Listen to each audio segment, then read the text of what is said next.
তো হ্যালো বন্ধুরা, আমি দেখতে গেছিলাম গেম চেঞ্জ সিনেমা। তো গেম চেঞ্জ সিনেমা আমার কেমন লাগলো আমি পার্সোনাল রিভিউ দেবো তোমাদেরকে। তো রামচরণকে আমরা আবার অনেক দিন পরে দেখতে পেলাম। ট্রিপল আর করার পর তিনি আর কোনো সিনেমাতেই অভিনয় করেননি। তো মুভি কেমন ছিল? মুভি দেখুন, সব ঠিকঠাকই লাগছিল আমার।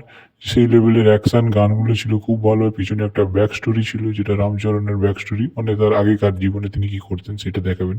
ডিরেক্টর এক্স শঙ্কর স্যারকে আমি একটাই কথা বলবো, শঙ্কর স্যার এর আগে আপনি যে মুভিগুলো করেছিলেন, যে নায়ক, রোবট, ইন্ডিয়ান, একই গল্প, একই পলিটিক্স গল্প নিয়ে যদি আপনি বারবার আসেন, দেখুন আমার পার্সোনালি মনে হয় শিবাজি দ্য বসের যে গল্প, নায়ক সিনেমার যে গল্প, সেই একই গল্প নিয়ে যদি আপনি বারবার নিয়ে যদি আসেন, সেই মানুষ দেখতে যাবে কেন?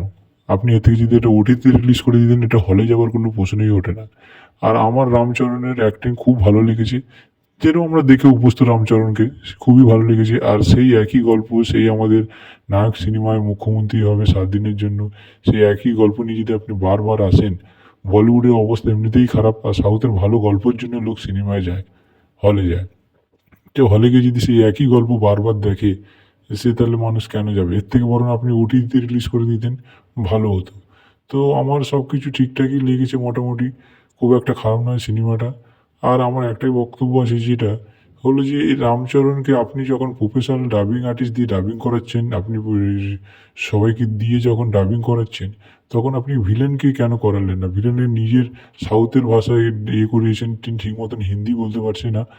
এটা আপনার ইয়ে করা ঠিক হয়নি। আর মুভিটা খুব ভালো ছিল, ফ্যামিলি নিয়ে যান, দেখে আসুন। মোটামুটি সিনেমা, খুব একটা যে তা নয়, একটা মোটামুটি টাইম পাস করার জন্য দেখতে পারেন আপনারা। আর পাশে থাকুন, সাবস্ক্রাইব করুন। পরের মুভি রিভিউ খুব তাড়াতাড়ি আসছে। পাশে থাকুন, সাপোর্ট করুন আর সাবস্ক্রাইব করুন প্লিজ।